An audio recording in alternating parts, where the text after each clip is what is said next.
start recording. Oh, brilliant. And Graham, I think you can start your scheduled program. Well, I'm not too scheduled and structured. Is there, before I start, is there anything that anyone wanted to discuss before we start? Any of the triagers, that is, have any questions? If there is, then we can go through that. If not, I'll just start sharing my screen and start looking through all the issues that I've ignored. Well, I guess I'll try and share my screen anyway. So hopefully I can share a whole desktop. And do you see on the left GitHub and on the right an empty terminal? Yes. Okay, cool. Sounds like it's working then. So I'll start with the notifications for Numba and try and find the most recent new issue, which I think is probably 6895.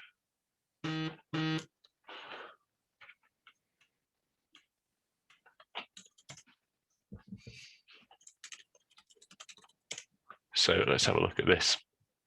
Someone says, I think what the walrus operator can't be jittered by at least the CUDA module. I think I'd probably be surprised if this worked at all. I'm a little bit lazy, so the very first thing I tend to do is just take the code and see if the reproducer runs first before I even bother doing anything else. I've got a little alias in bash called new number issue, where if I type that and then the number, then 6895, then it creates me a Git repository for any code related to that issue and opens me up a text editor with the reproducer. So if I paste that in, then usually my editor starts complaining about their formatting. So I might sometimes try and fix that.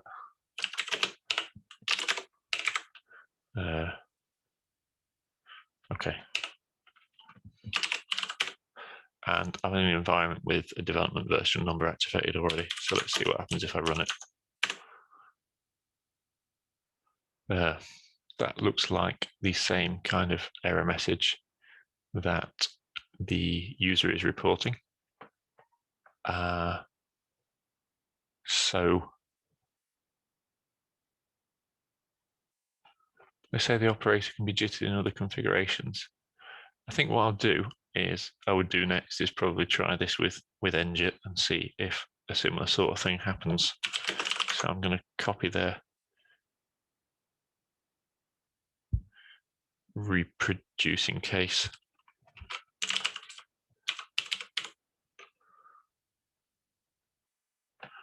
Sorry, just a second.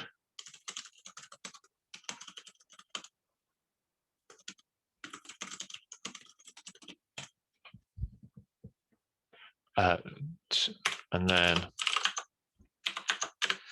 edit that so we use ngit instead.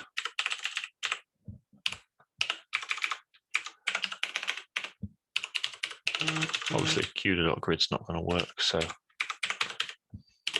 just make it so that gets passed in instead.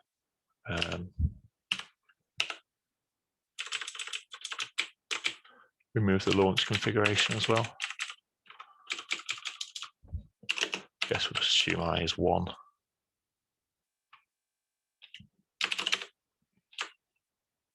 Feel free to jump in anytime if you have any questions or anything. I presume people can hear me still, and I can hear you. So I'll try running that again, in that reproducer. So the same thing happens with ngit, which doesn't surprise me. I don't imagine that using just regular JIT is going to work either. So if I go from ngit to JIT, then it should be able to fall back to object mode. But I think the problem here is earlier than that, if you like.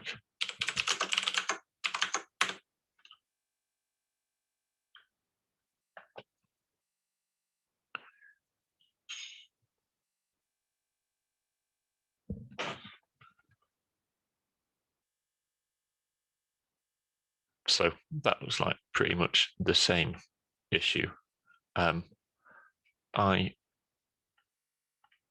believe that this operator is unsupported. So what I would probably do next is pop into the issues and see if someone's already made a feature request for the walrus operator. I don't know if I can search for colon equals. Maybe I can. No. So at this point, it looks like they've given a reproducer. I can reproduce it. I think they're asking for this feature, and nobody's asked for this feature before. So I'll probably remove the need triage label. Oops, daisy. Label it feature request. And then I think I would state that I can reproduce their code and give my reproducer as well.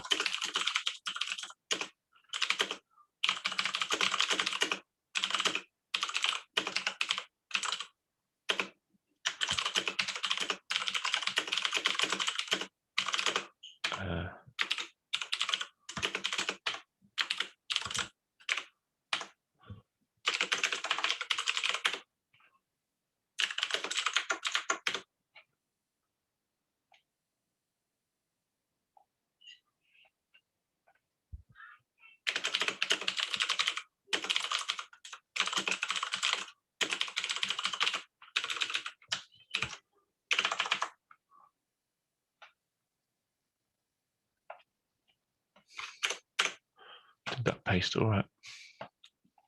Yep, okay.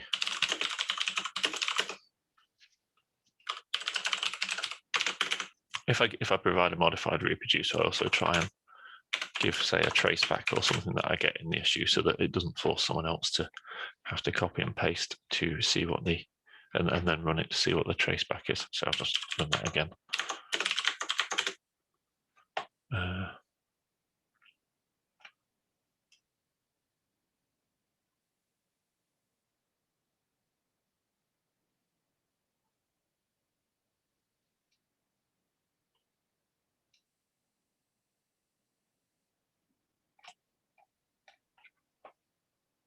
Oops, I missed the bottom line of that, haven't I?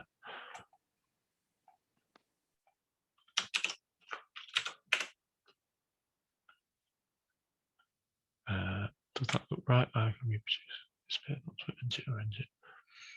Produce the traceback.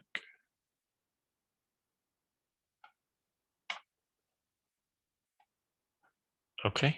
At this point, I might. Oh, go on. Sorry, I'm just going to jump in a little bit. Just describing this issue. That's the walrus operator.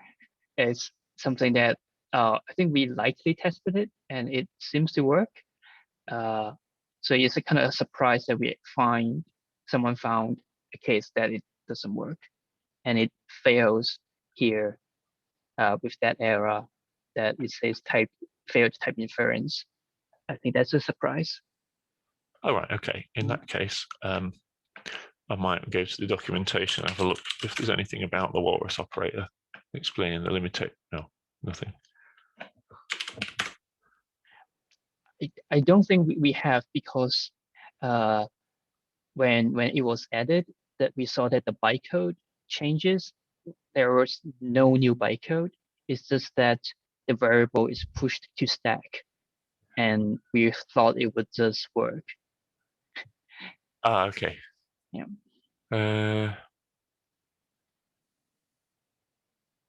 Okay. Maybe it's something that should appear in supported Python features as well then. Anyway, so given that new bit of information, I'm going to remove feature request because it's obviously not a feature request. I think it's a fail to compile and yeah. No, it still may be both. I checked, there were no tests at all.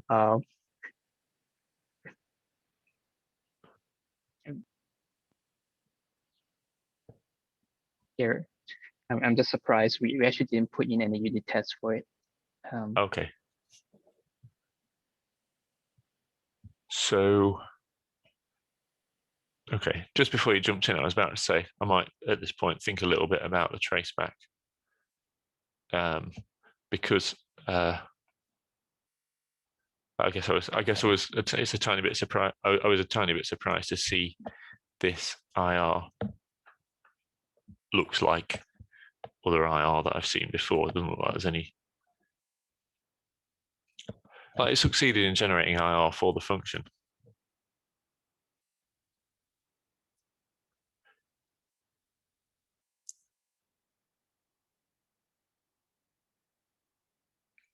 Perhaps. So I would probably have left this issue here at this point and then moved on to the next one. Usually, I find during the week that I'm FPOC, there's quite a few things to go through, so I tend not to want to spend too much time on any one particular issue. Just kind of put them in some sort of state where we can then discuss them in the triage meeting.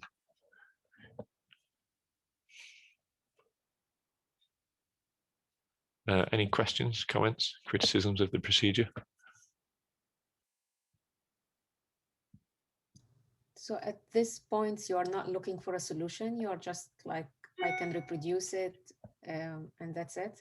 Like, yeah, I think you know, personally, when I'm triaging stuff, I wouldn't want to spend more than about 5 minutes on the triage process to figure out, is it a bug or a genuine bug or not, or whatever.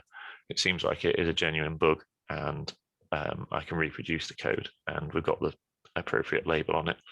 So for me, that's the triaging done. If I was interested in this, or if I had, I don't know, half an hour to spare, I might start looking into what's going wrong here.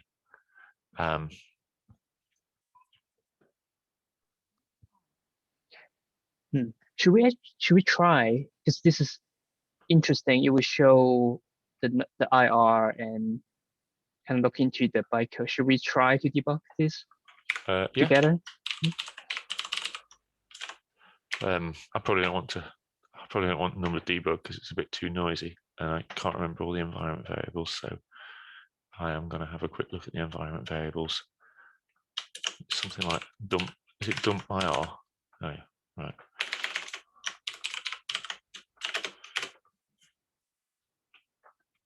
In fact, I tend not to do that. What I would tend to do is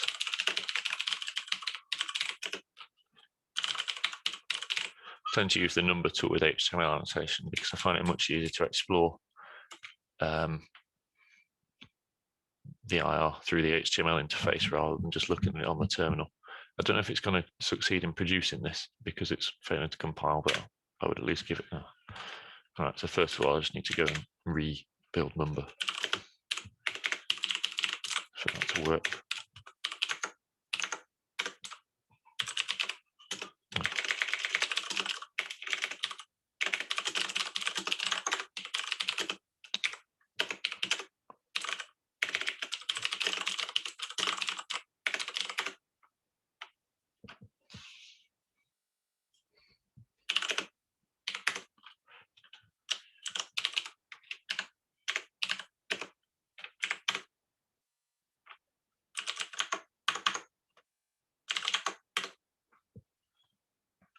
Let's see if I can drag that tab in.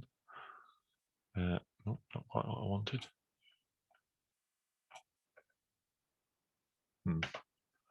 Okay, let's try and just narrow that.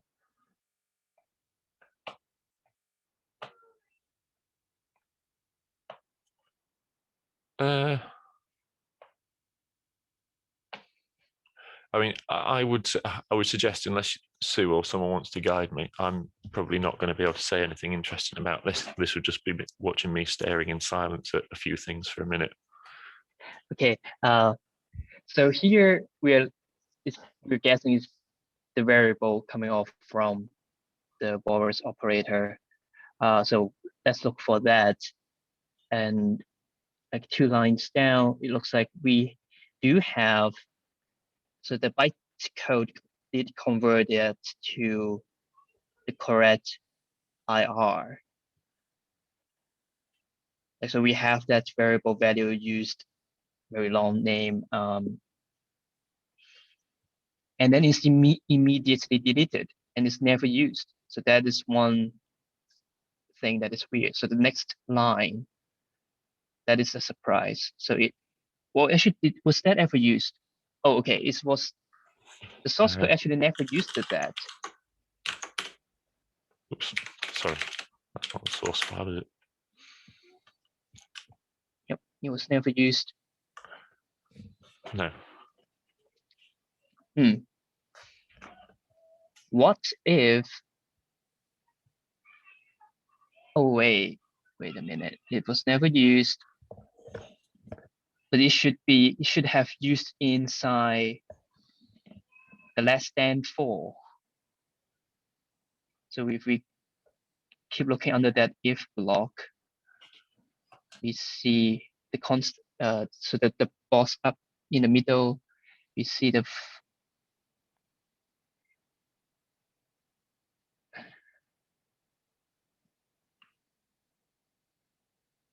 Oh yeah, where's binary subscript 2 defined? Yeah, I'm looking for that. It's nowhere.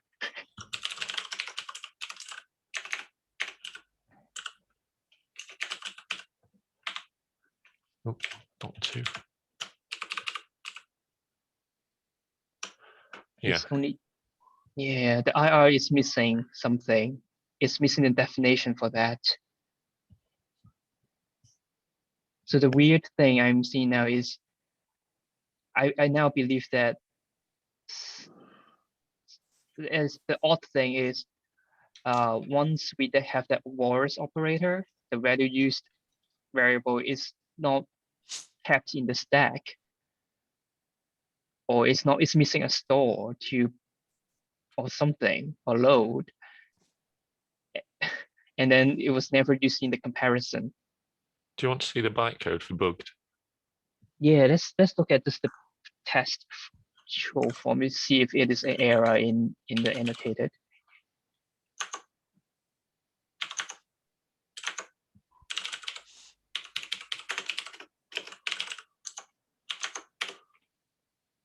Just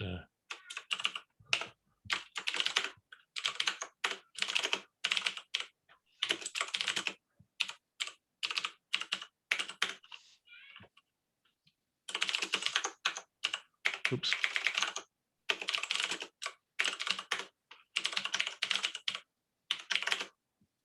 Oops. Oh.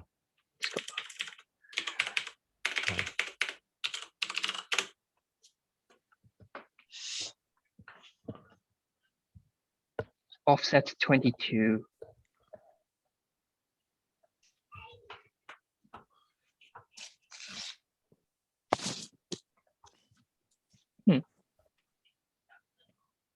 Hey, Graham, can you say what you just did there? I didn't follow what you did to get the bytecode. I made bugged a regular function.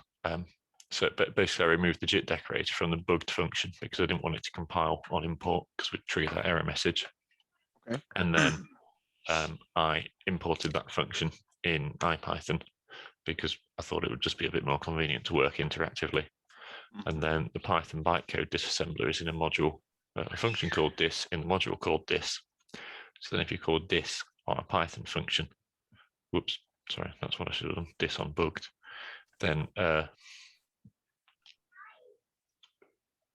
it prints out a disassembly of the Python function's bytecode. Great, that's cool, thank you.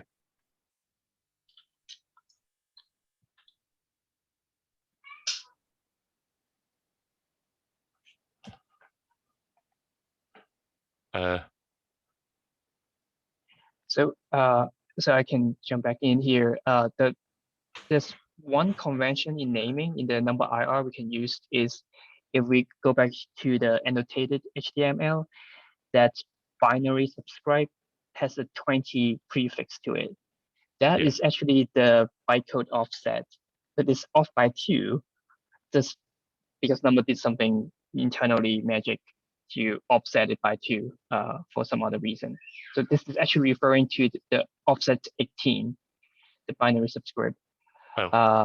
Is somehow missing the assignment for that, or is it? Can you also do the Numba dump IR to see if there is a bug, to see if it is a mistake in the HTML.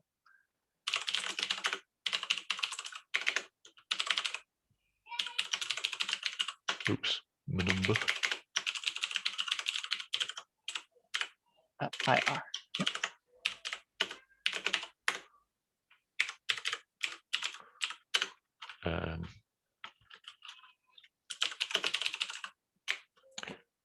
Oh, what am I doing? Right.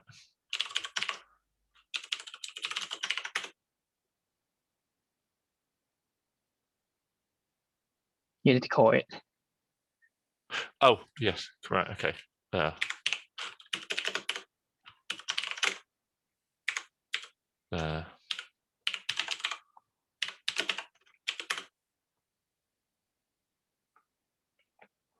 think somewhere up there. Yeah, do you want me to make a bit more space for that? Yep. Okay. Just. Yeah, either one. Oh, right, okay. Of these would do. So we are looking at the Numba IR, and we just need to look for the left-hand side of the assignment. I don't think I see. Yeah, it's totally missing an assignment for that. For the 20 binary subscribe .2, it's nowhere to be found. I guess okay. at this point, I would say there is likely a bug inside the file interpreter.py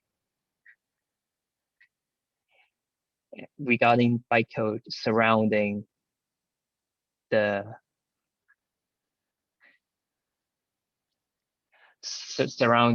walrus operator. Okay. Yeah, I don't know if we should even go even deeper.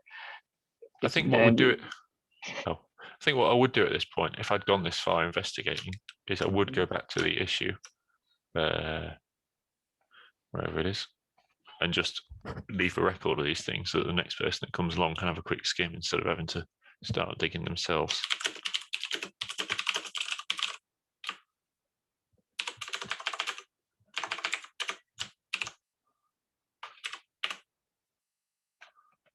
How does that look?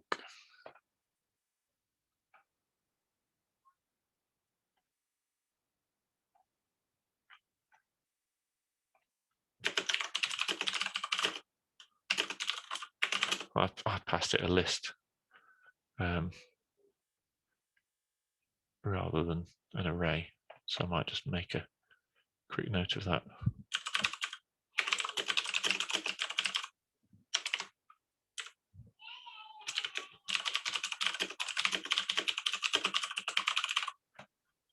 Your conclusion, Sue, was that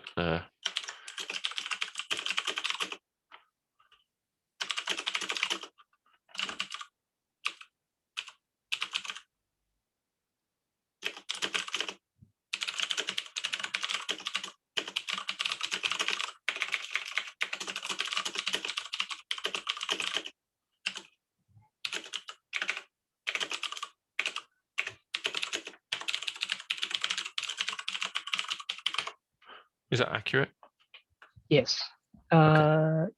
The second dot should be the first dot should be a slash. Okay. All right. I'll probably leave that there then for the next person who comes to look at this.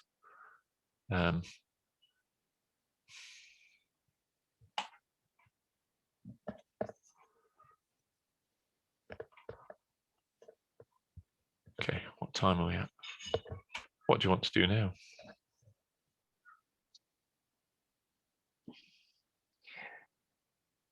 We can either do another one, or we could dig more into this, or we could stop or discuss something else.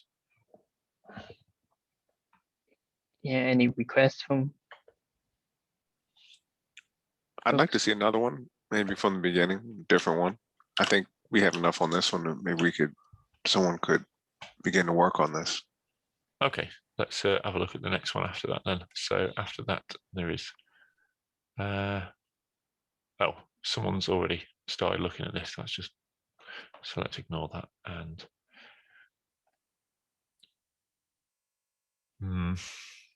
okay, so the next one is an issue that Stuart has reported. Normally, if Stuart reports something, I tend to ignore it because it tends to be known about already.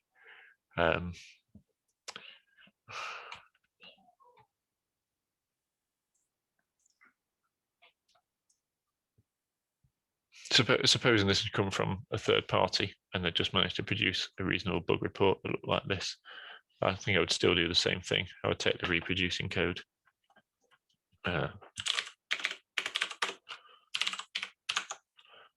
Make myself a new folder for the issue. What number is this? Oop. 6894. Or should we skip this one and move on to one that's come from a third party rather than this will probably be a bit cut and dried. Yeah, let's just look at another one. Yeah. Okay. Right. Catch incompatible queued art arch.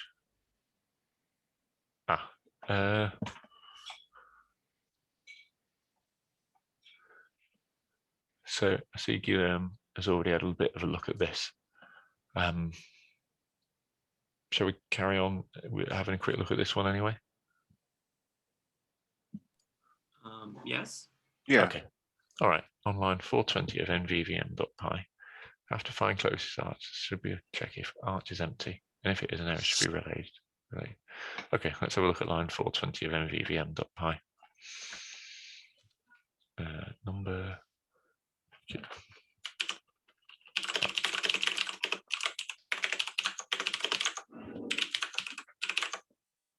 Oh. It's in CUDA drive. Line 420. Okay, find close arch equals find closest arch. What did they say again? There should probably be a check if arch is empty.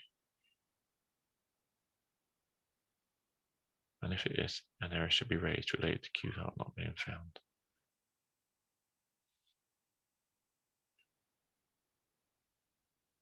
Currently, find closest arch returns an empty tuple. An error will be raised. Okay, because you get an empty tuple. Couldn't reproduce. Oh,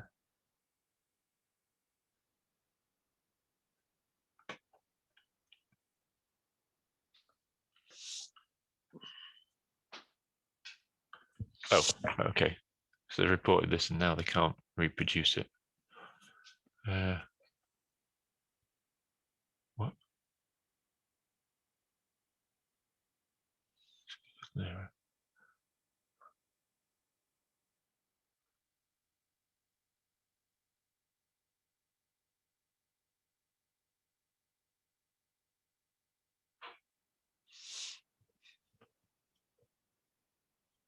So look at the copy image stack trace.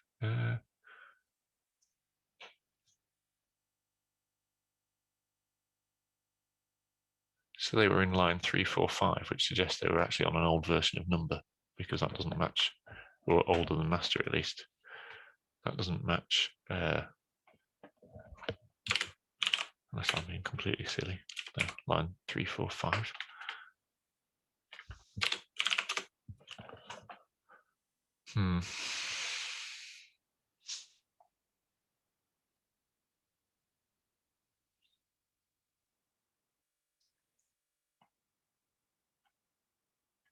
I think at this point I'd probably ask what version they were using, because if the original reporter can't reproduce it with their version, we can't reproduce it, and the stat trace shows a different line in MVVM. We could be looking at an old version.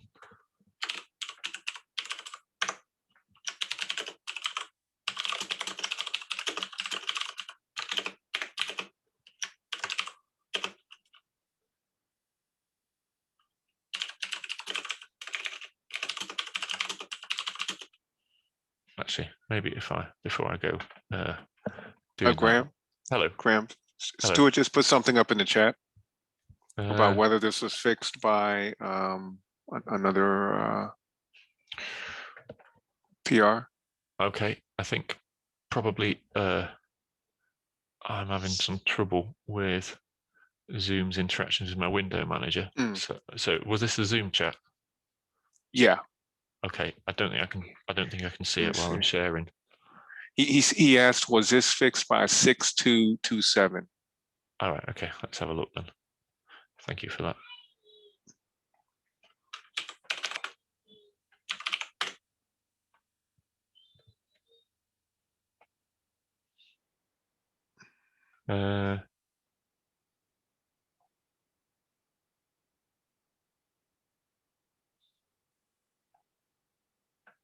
Probably. Yeah. So and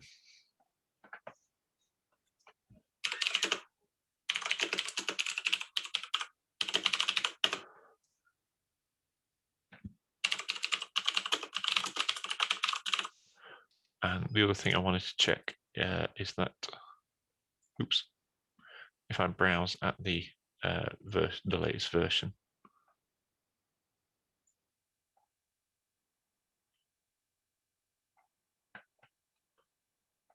so Numba, CUDA drive, mvvn.py, just make sure that error wasn't on line 345 with the latest release version.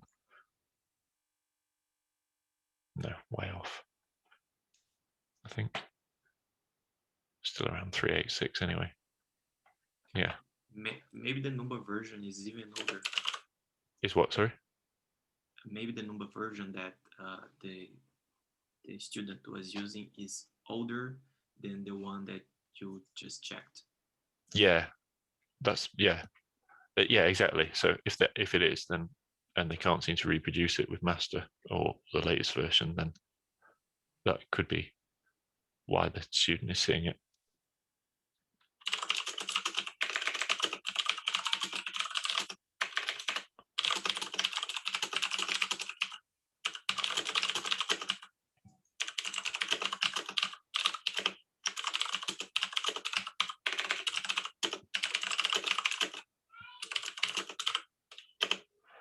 So where is that? I've actually gone away from that PR. Where was it? Was it 6.8? No. This one, 6227. Might have already been fixed by 6227.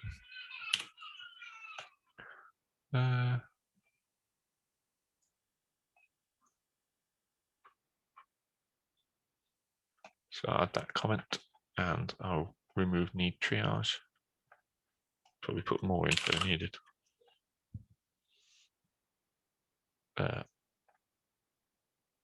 Okay.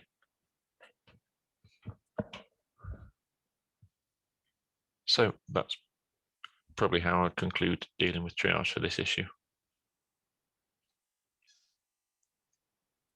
Graham, but Oh, how yeah. would we, close the loop finally on this to say, yeah, this has been definitely fixed? Would you expect that someone would come behind and validate that and then close this?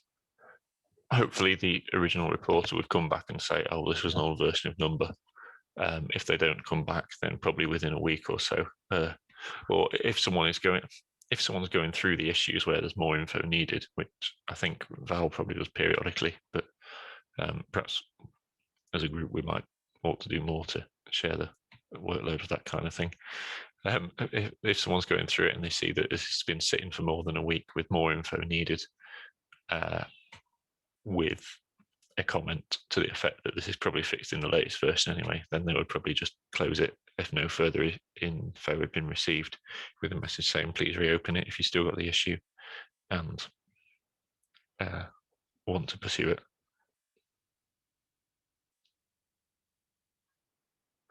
Did that answer your question? Yes, it did. Okay.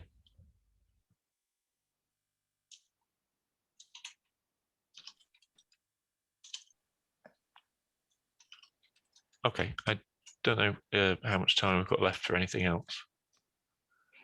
Probably just a couple of minutes, is it? Right. Otherwise, Cayenne was suggesting 6891. Okay. Well, let's have a, should we have a quick look? then? Yeah. 6891. CUDA functions treat splatted args as a normal parameter. Yeah, so CUDA functions, I don't think they actually support this star args. Anyway, so it's probably just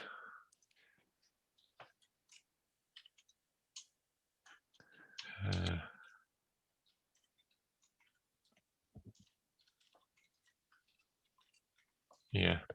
If for some reason it's not possible, I at least expect to say an error message.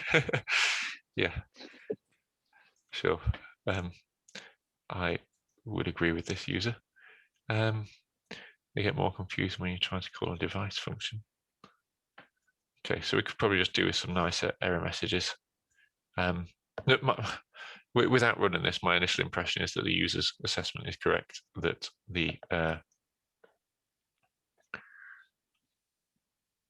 that we don't support star args, and it'd be nice if we gave a proper error message instead of saying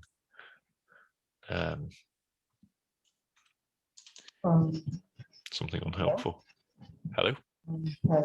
Just so this will be converted to Python bytecode, right? I mean, the star args usually will be I'm afraid right? hang on, sorry, the audio quality is so bad I can't really hear anything but muffles. Is there any chance you can do something to make your microphone work a bit better?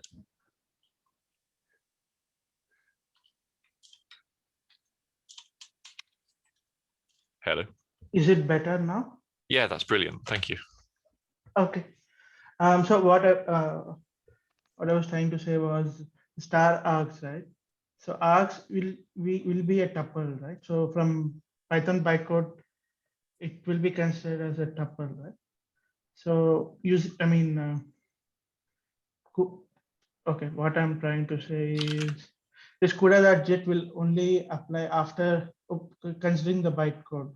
So why do, oh my God, I'm not able to say properly. Okay, I think I kind of understand what you're asking. Yeah.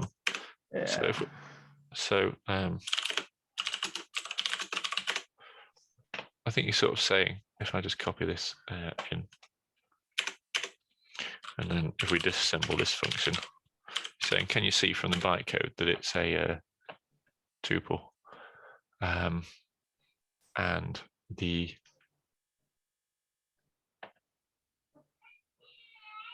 Okay, load fast. Yeah, args. So it is, I think, yeah, one. Yeah, it is like a sort of a tuple in the bytecode. But I think that there is something else in the. Sorry, just to explain what I'm looking at. It's these three lines that suggest it's being treated like that. Yeah. Okay. So there is something in the CUDA dispatcher that is possibly incorrect, that is allowing such a poor message to come through. So if we have a look at then And Graham, do you want to open up those trace back in the issue? Sure. Maybe we'll also point to where we should look at.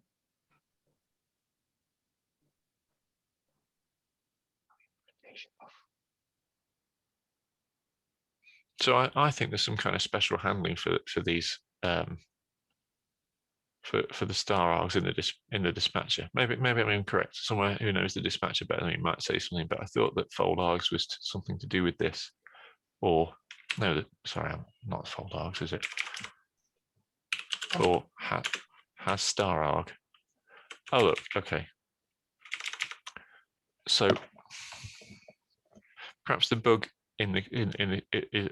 perhaps there's a bug in the CUDA dispatcher in the sense that it does seem to actually. I think I might have accidentally made it look like the dispatcher supports star args when it isn't supported. Perhaps that should always be fought. No. Could this be something that was fixed recently again, that you may have? I remember there is a pull request that is about fixing kernel taking tuple argument Oh recently. yeah, that was for preparing the kernel arguments though. When you call a kernel, if you pass it a tuple, then the prepare args function gets called, and prepare args will only accept things that are device arrays. Okay. Or one or two, or NumPy arrays. They wouldn't accept tuples even. So it was adding them.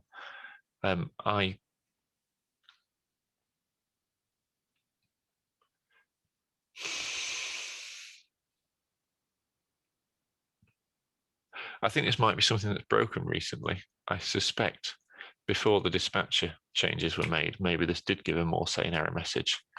I'm just going to see what. So I think it was 0.52 that added all those dispatcher changes. So if we have a look at the release notes, which are here, then go down to 0.52. Applications, general performance. No.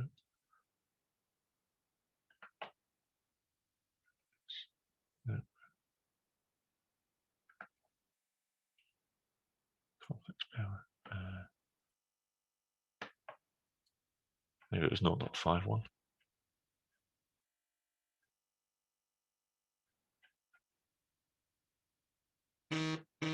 Oh yeah, okay, so 0.51. So I'm going to see if I've got an older version of Numba kicking around.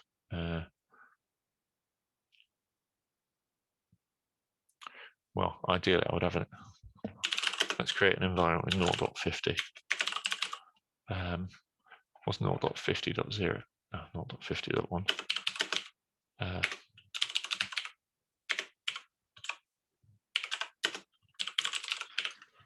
I guess you can just check out the branch for the release. Yeah, I could do, but you probably need to downgrade LVM Lite as well. So a new area. Yeah. Also, it might not support. Yeah, there's that which I hadn't thought of, but I was more worried about the Python version that I'm on in this environment not being supported. In fact, I don't need Python. I'll just say 50.1. That should be sufficient for this, for at least trying this. Does anyone need to drop off? I know we're running over time a little bit, aren't we? I'll probably just try and verify this and then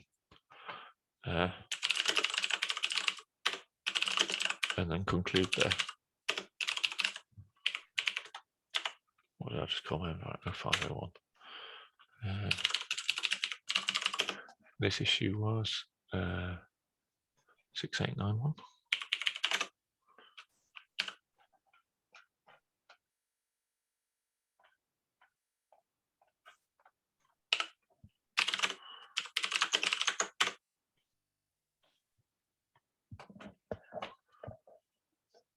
Oh, okay. So that's probably fairly similar to there.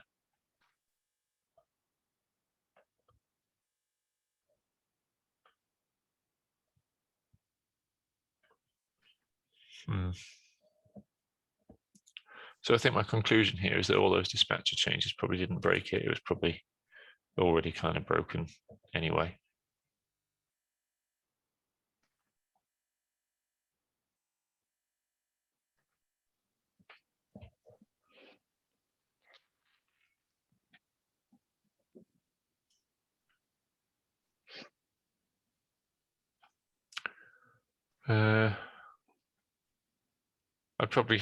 So at the minute, I think because we're out of time and I need to go in a minute, I'll be shooting from the hip to try to label this, but I think, and try and write a response right now.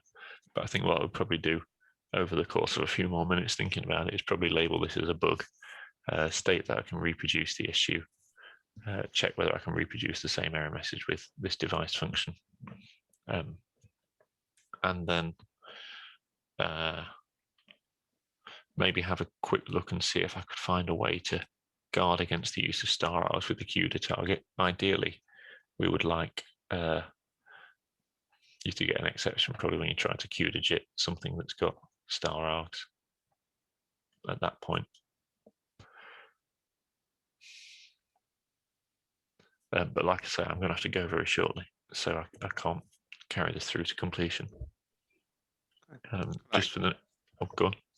I was going to ask, could I ask a separate sort of Numba developer question? So one thing I've run into that I don't quite understand myself is there have been times when I've had to pull a version of master and merge with and things like that, and then I'll find out something changed with the version of the LOVM IR, and I get in a situation where I'm not clear on what I need to do to upgrade my development environment to the version of LOVM and things like that. And I was just wondering, is there a primer somewhere that indicates what we need to do?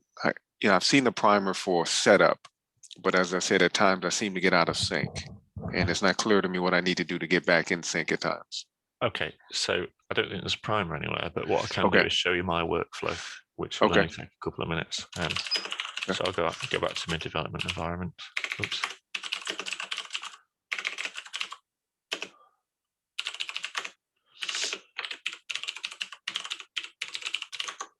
So supposing LLVM Lite and Numba have both moved along a bit, and I've updated Numba, and there's some kind of problem now. It's moaning about something with LLVM Lite. The first thing I do is go to my LLVM Lite repository and fetch from the upstream repository, whatever you called it. So I call mine origin. Then let's pretend there's been some changes. Merge in master, and then I would clean everything out.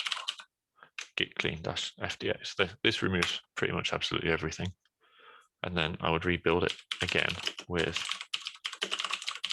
setup.py and develop. And the reason I use develop is it kind of places a symlink in the Python environment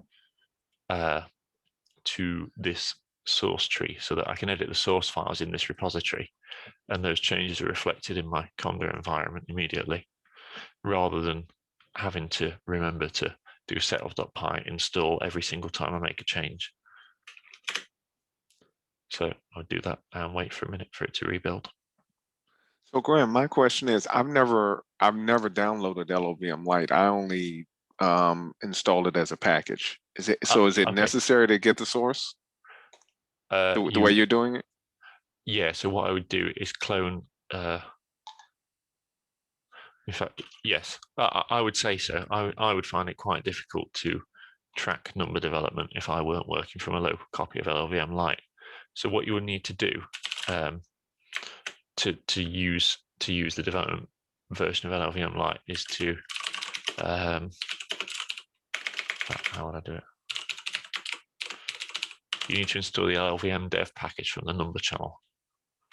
So you don't need to build the whole of LLVM unless you've got a slightly masochistic tendency.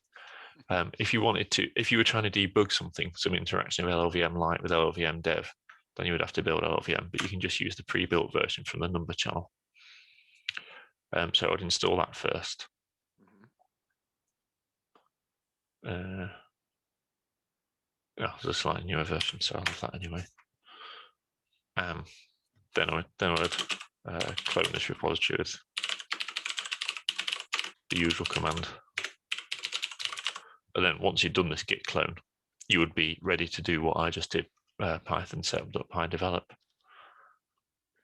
And do you clone that under your number? No, I don't. Okay. I have them side by side. Side by side. Okay. Yeah, I don't want to list my parent directory here because it probably contains a load of stuff that I haven't vetted it for stuff I can share outside NVIDIA. And so how does Numba know to use that versus the LLVM in your environment if it's side by side? That's why I was asking that. So it's because I run Python setup.py develop, and the develop command of setup.py puts a symlink in your Python environment to this repository. Okay. So the net result of the result of doing that, if I just go somewhere random and start IPython, if I import LLVM Lite,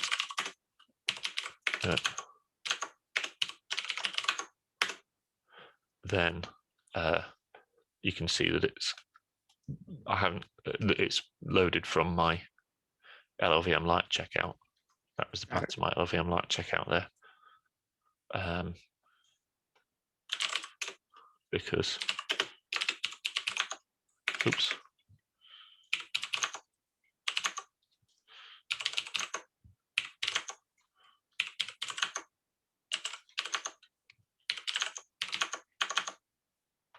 So I don't know the exact mechanism by which it works, but it's something to do with this egg link file that it's put in my Conda environment, I think. That means that it finds it, that probably points back to my repository, I guess.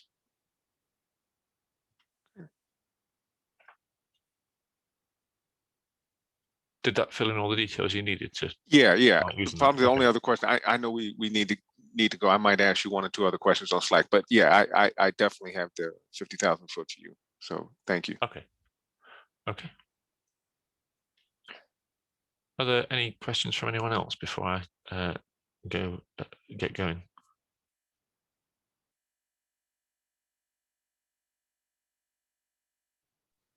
Okay. Is anyone interested in looking at or triaging any of the outstanding issues today, or that are there, or shall I start digging into them when I get an opportunity tomorrow morning? Does anyone want to sort of grab anything now? If not, that's fine. But I don't want to start sort of treading on someone's toes while I'm FPOC. I think if you are going to start work on something, then perhaps just paste into the Numba triager Gitter channel. Any final word from Sue or Stu or anyone?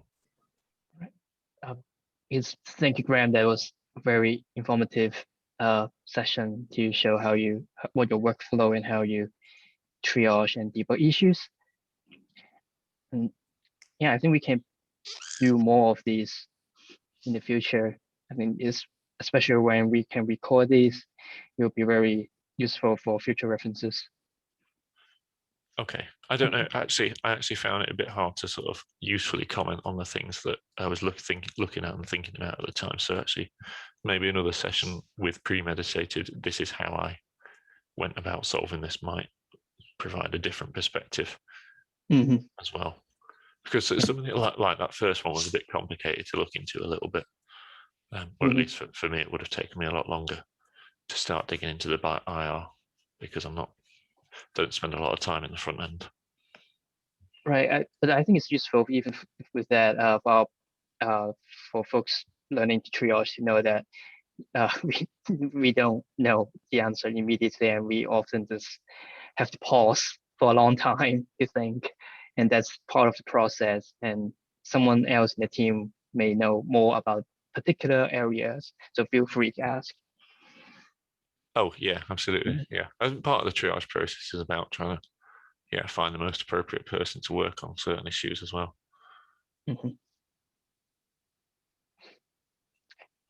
All right then. I think that's a great session. Thanks for everyone's attention and questions, and speak to you on Thank you. Gitter. Thank you, Graham. This was great. Right. Bye. Bye-bye. Thank you, everybody. Thanks, everyone. Bye. Thanks, everyone.